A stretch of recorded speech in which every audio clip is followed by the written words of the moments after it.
Кәрим Тинчурин театры 82-нче иҗат сезонын ачты. Тамашачыларга «Эх, алмагачлары» премьерасын тәкъдим иттеләр. Яңа сезонда бик күп классик әсәрләр куелачак. Барлыгы 6 премьера дөнья күрер дип көтелә.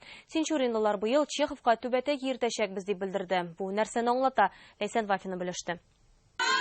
Кәрим Тинчурин театрында хәзер барлык спектакльләрдә симфоник оркестр ярдәмендә уза. Фонограмма бөтенләй кулланылмый диярлек. Яңа сезонда исә театр инглиз телендә дә сөйли башлаячак. Спектакльләрне тәрҗемә итүше бара. Бик бай сезон булыр дибез. Менә быел инде штатыбызга тагы 5 яңа артист тулланды. Димәк, театрыбыз иҗат итә. Шуңа күрә дә инде тамашачыларыбызны яңа сезоныбызга көтеп чакырып калабыз. Яңа сезонга планнар зурдан. Чеховка түбәтәй кидерәчәкбез дип шаярталар. Классик язучының туй пьесасын куярга ниятлеләр. Милли колорит истәп. Тагын репертуарда Нәкый Сәнбәтнең Түләк драмасы, Славомир Мрожикның Король исемле абсурд комедиясе, Рөстәм Мингалимның 3нче бүлмәдә эт яши һәм башка спектакльләр барлыкка киләчәк. Кәрим Тинчуринның бюстларына конкурс башланды.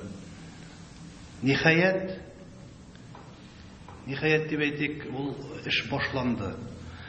Инде ул конкурстан соң 2 бюст ясаларга тиеш була. Берсе аның Кәрим Тинчуринның бакчасы дип йөртәбез инде без аны. Паркы Кәрим Тинчурин урамында урнашкан.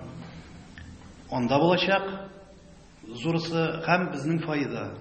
Мага хәтләре Кәрим Тинчуринның бер генә бюстыда, бер генә андай һәйкәлдә юк иде. Артистлар яңа сезонны аеруча дулкынланып көткән. Яңа сезон ул безнең өчен яз шикелле, яңарыш, яңа рольләр көтәбез, яңа образлар, яңа спектакльләр һәм әлбәттә җәйге ялдан соң коллектив белән җыелып күрешү, иң беренче чиратта тамашачы белән очрашу. Ул бик зур көтелеп алган бәйрәм. Бу теге буш сүзләр шикелле аңларга мөмкин, дежур сүзләр шикелле. Бушыннан да шулай бу көтелеп алына торган мизгелләр. Казанга килә алмаучы тамашачылар өчен дә сөенечле хәбәр бар. Тинчурин театрына быел республиканың һәр районына йөреп чыгу максаты куелган.